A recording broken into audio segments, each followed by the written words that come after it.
In Mexico City, Stephen F. Austin settled in and waited. He knew Vice President Valentin Gomez Farias was a fan of American immigration to Texas.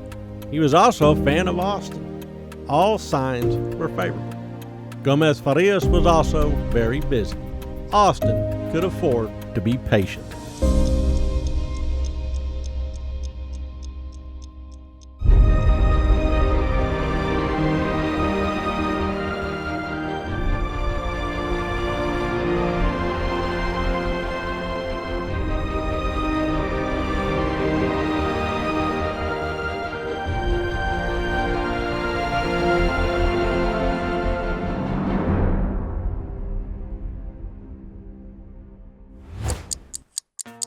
It was July. Months slipped by. Austin, usually a patient man, put his frustrations and his overconfidence into a letter to his old friend Ramon Musquiz.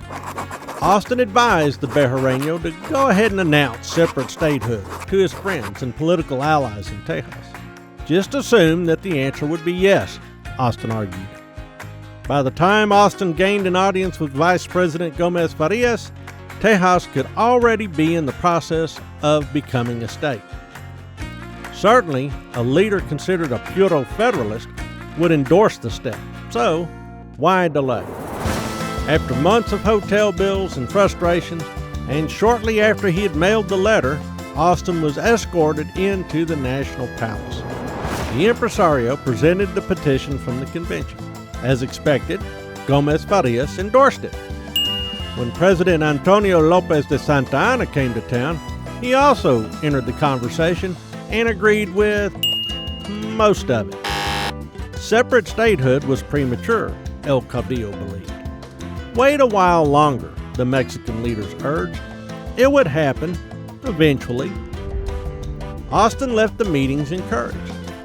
Clearly, the new regime supported the American colonists. Friends of Santa Anna were also friends of Texas. Perhaps these important Mexicans might be part of the solution to bringing that remote place in line with the rest of the nation. In the meantime, administrative changes in Coahuila y Tejas would help. The cumbersome state would be divided into 7 districts instead of 5. 3, Nacogdoches, the Brazos, and Bear, were north of the Rio Grande. The state capital would move north as well, to Monclova. Important Mexicans were also taking an interest in Texas.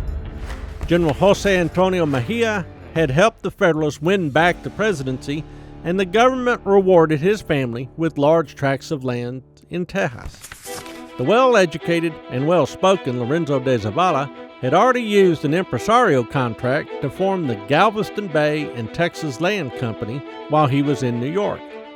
His partners were a German merchant in Mexico City, Joseph Valen, and an American adventurer, David G. Burnett. General Vicente Felisola, an Italian who had been a loyal soldier of Spain, had a grant to bring 600 Mexican families to Tejas. The large and growing De Leon family expanded their cattle empire around Victoria and the Presidio at La Bahia and its nearby village of Goliad. Their E-Bar J brand was well known. American colonist John J. Lynn opened a port and a warehouse on Matagorda Bay to serve his friends in Victoria. There was plenty of Tejas to go around. Tejanos, both Americans and Mexicans, could collaborate. Austin was a good example of the blending of peoples and interests from the United States and Mexico. The project north of the Rio Grande might serve as an example for the rest of the nation. It might be the dawning of a new, liberal, and enlightened era of peaceful cooperation between peoples of different origins that shared a belief in Republican ideals. In October, de Zavala packed his bag for a new and critically important assignment. France needed Mexico. They just didn't know it yet. Perhaps Texas cotton could feed the looms at textile centers in towns like Nimes, the home of drap de Nimes, which most Americans called denim. Money could be made for both nations in this transatlantic trade. In December, Austin left for his home in San Felipe. content his adopted nation was at last on track.